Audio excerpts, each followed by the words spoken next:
Batarya invertorimizni tablosini ko'rsatilgan bo'ladi. Bu ham aqlli invertor hisoblanadi. Wi-Fi-lar telefoningizda ishlatib ko'rsangiz bo'ladi. Assalomu alaykum qadrli obunachilar. Mana bugun biz Namangan shahrida Navbahor stadionining oldida ko'rsatuvlarimiz stadionda bo'lib o'tdi. Bog'chamizga 5 kilovatli quyosh panel stansiyamizni o'rnatib berdik. Ko'rishinglar mumkin, panellarimiz Jinko bo'lgan, 615 vattdan bo'ladi. Panellarimizni o'sha har doimgidek 4.2,5 profilda chiroyli qilib, mustahkam qilib qatirganmiz. Alyumin kirpmelar ishlatganmiz.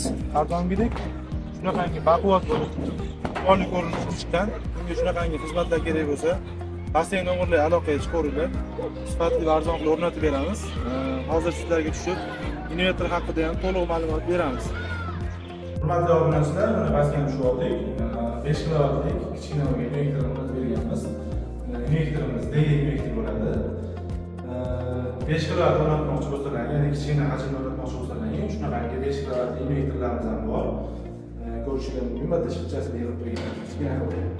Bitta 2 polis avtomati bor, davlat tok kirishiga, bitta quyosh panelingizdan tushayotgan tok uchun korotka zamkani bilan yana boshqa xatlarga zajdan bor, avtomatik bor, chaqmoqdan qarshi zajdanimiz bor.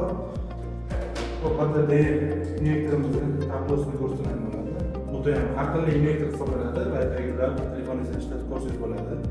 Kimga shunaqa xizmatlar kerak bo'lsa, pastga aloqa qilib sifatli va arzon o'rnatib